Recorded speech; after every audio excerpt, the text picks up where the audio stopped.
Cordial saludo, mi nombre es Gloria Emilce Sánchez. Estamos en el análisis y planeación de la capacidad logística. Comenzamos con la presentación de lo que es el cuello de botella y que lo genera. Un cuello de botella en producción es un proceso que forma parte de la cadena de procesos que tiene limitada su capacidad en la producción y que hace que se reduzca la capacidad en toda la cadena. Y el resultado son las paradas en producción, el exceso de suministro, la presión de los clientes, la baja motivación de los empleados. ¿En qué consiste un cuello de botella? Un cuello de botella en producción es un punto de congestión al retrasarse el proceso. Un ejemplo, se demora en llevar los materiales al piso de fábrica, por ejemplo, en una fábrica de chocolates. Se están demorando en llevar el cacao a pulverizar a las pulverizadoras o el proceso que tengan que hacer. Entonces, están dejando parar la producción en esa parte, generando un cuello de botella, porque entonces no está suficientemente óptimo el proceso para que luego al final todo el tiempo de completo. O producir artículos defectuosos por una capacidad ineficiente de los empleados. Por ejemplo, no les salió bien pulverizada porque los ingenieros de alimentos no sabían, o los ingenieros químicos, o quien tenga que intervenir en el proceso no estaban bien capacitados en temperaturas, en ingredientes, en molidas, en fin. Pueden suceder una gran cantidad de cosas en esos procesos, trayendo como colación un ejemplo de producción de chocolates. Entonces no traen las mezclas a su debido tiempo a los térmicos en donde los preparan, y entonces ahí puede generarse esta congestión en el proceso y un atraso y una acumulación en los suministros. Consecuencias: posibles paradas de producción, exceso de suministros, caída de motivación de los empleados porque no se sienten bien capacitados, y se pueden perder los clientes porque no están satisfaciendo la demanda. Entonces, ¿qué consecuencias? Como decíamos, se para la producción, la máquina se ralentizó, o en el caso que no llevaron, por ejemplo, las mezclas a tiempo a la máquina donde tenían que hacer el cocido del cacao y del chocolate para producir el chocolate, o en ese caso puede haber un exceso de suministros, hay una acumulación en esa parte, porque entonces empiezan a llegar no la cantidad que se necesita y empiezan a quedarse los suministros en un punto en donde tienen que ir circulando. Y la desmotivación de los empleados porque se tienen que sentir más esforzados, porque le piden horas extras, en fin. ¿Y cómo se identifican los cuellos de botellas? Entonces, siempre las empresas deben presupuestar como los niveles de ventas y de producción en los tiempos, según sean las demandas que se dan. Deben revisar los resultados reales, deben analizar variaciones en el proceso de producción y tienen que incluir los procesos de mejoramiento. Se pueden encontrar identificando las áreas donde se produce la acumulación. Entonces ahí se empieza a evaluar el rendimiento y si cada máquina que se está utilizando está en plena capacidad, y encontrando la máquina con un tiempo de espera alto. Entonces, ¿qué produce? Está la acumulación, cuando la entrada de los productos llega más rápido que la velocidad del proceso. Entonces llegan todo el material, llegan todos los suministros, pero cuando llega la máquina no produce lo que debería llegar en la cantidad que se necesita. Entonces empiezan a ocurrir las acumulaciones. Y el rendimiento: mejorando el rendimiento de cada máquina, será posible evaluar cuál máquina afecta más la producción en general y se podrá determinar el cuello de botella en la cadena de procesos.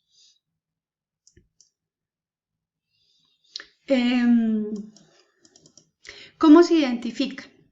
Entonces está la capacidad completa. Al utilizar el porcentaje de utilización de cada unidad de producción, es posible determinar la máquina que utiliza mayor porcentaje de su capacidad, y esta máquina estaría obstaculizando a las otras para su operación y los tiempos de espera. El seguimiento de la inactividad de las máquinas permitirá identificar qué máquina genera un cuello de botella, la máquina anterior al equipo que tenga el mayor tiempo de espera o inactividad en la cadena de procesos en un cuello de botella.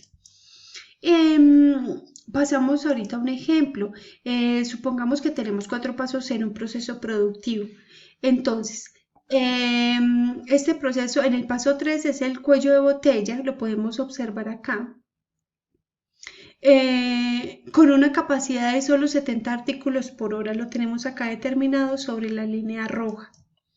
Esto está indicado en la imagen y este paso limita la capacidad de producción de todo el proceso porque aquí se genera una acumulación o aquí se genera que falte un despacho del suministro, aquí se acumula, aquí se ralentiza y aquí no está la demanda requerida para ofrecérselas a los clientes o para seguir toda la cadena. Entonces hay una parada de producción.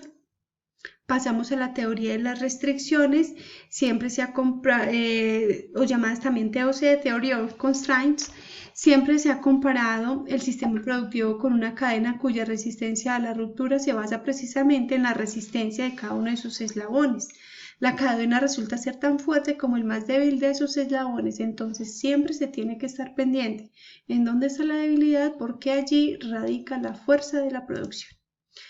Entonces, la teoría, según Goldgar, de las restricciones es todo un proceso de mejoramiento continuo basado en un proceso sistémico que ayuda a las empresas a incrementar las utilidades de enfoque simple y práctico, identificando las restricciones para sus objetivos y permitiendo efectuar los cambios necesarios para eliminarlos. Él mismo dice, Goldgar, que ninguna empresa existe porque sí y ya, solamente para existir no, existe para generar unas utilidades.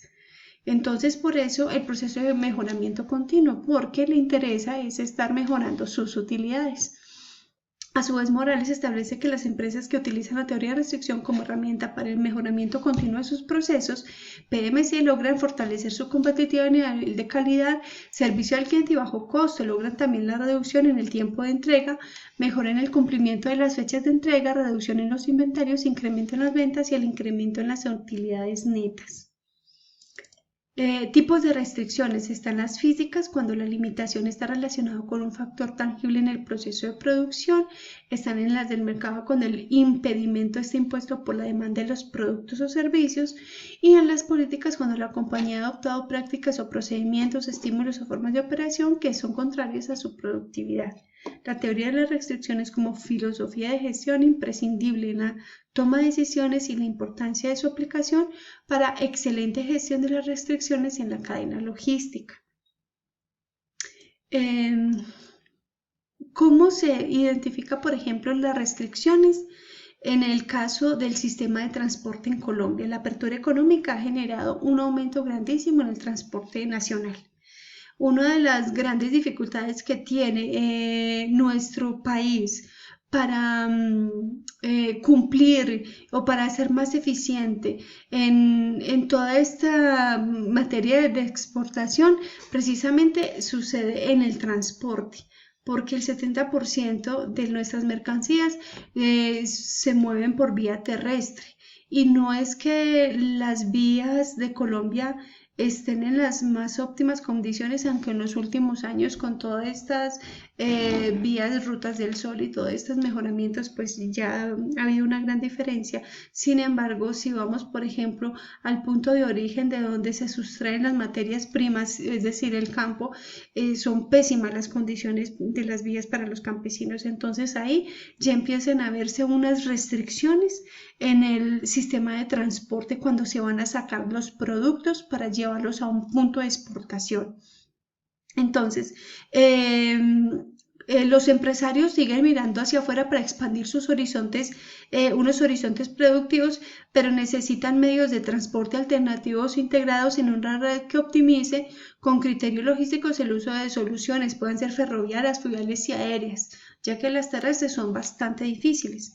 La infraestructura de transporte sigue siendo el cuello de botella para el progreso. Las empresas, tal como en los años 20, sacan adelante sus productos en un país en el que la geografía sigue siendo un desafío.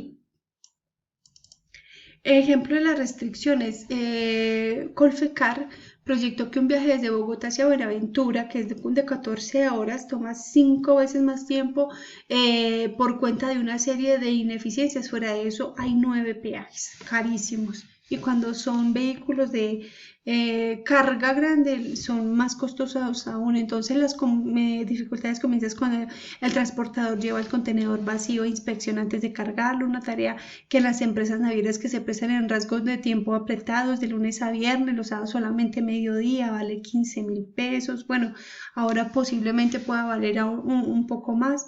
Para llegar al patio de superar un tramo de más de 10 kilómetros que puede tardar hasta 4 horas en la vía porque conduce al puerto de Buenaventura, solo tiene una calzada en cada sentido, es decir, supremamente ineficiente para la cantidad de productos que salen de un puerto y reciben en promedio 1.600 vehículos con los que el tiempo total de entrega extiende más de un día. Entonces miren todos los atranques y restricciones que no permiten la eficiencia en la salida del producto. Vamos a mirar ahorita qué son las holguras y por qué se generan. Una holgura de una actividad es el margen del tiempo que disponemos para realizar esa actividad sin retrasar el proyecto, según las fechas que se hayan fijado para su planificación. Supongamos que por cada paso se determine cierto tiempo y aunque a veces en la entrega final no haya mucha afectación, sí existen factores que hagan que se incumpla o se corran las fechas dentro del mismo rango. Entonces, la holgura de las actividades se calcula teniendo en cuenta duración de las actividades fijadas en fechas concretas, dependencia entre las actividades. Es muy importante esa programación de los plazos y la planificación de los procesos. Determinar tiempos para que haya un cumplimiento y una organización. Vamos a mirar acá un ejemplo. Se puede ver en la tarea 6, aquí, por ejemplo, aquí tenemos un proyecto, un proceso en 6 pasos, en 6 tareas. En la tarea 6 estaba prevista empezar en el día 21.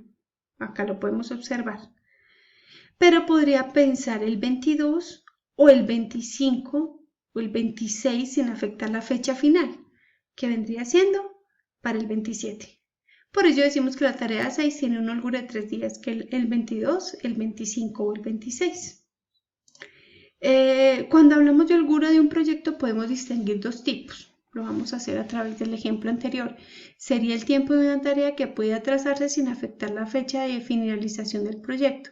En el ejemplo anterior, la tarea 3 tiene una holgura de 4 días. Miren, la tarea 3. Tenemos acá la tarea 3. Tiene una holgura de 4 días, que tiene acá el 13, el 14, el 15 y el 18. ¿Sí? No contamos estos dos que podrían ser los tiempos de descanso. Y tenemos la holgura libre, que sería el tiempo de la tarea en atrasarse sin afectar la fecha de inicio de las siguientes tareas. En el ejemplo anterior, la tarea 3 tiene una holgura total de un día, ya que de atrasarse más tiempo afectaría al inicio de la tarea 4. Entonces allí podemos ver más o menos, esto sobre todo, eso se puede manejar en todo tipo de empresas. Pero, por ejemplo, que entran a producción unos software, unos sistemas, unas aplicaciones y dice, nos demoramos tanto tiempo en llegar a la producción, ellos estiman determinado tiempo, pero resulta que se demoraron para comenzar, entonces quedan a ras al tiempo de finalizar.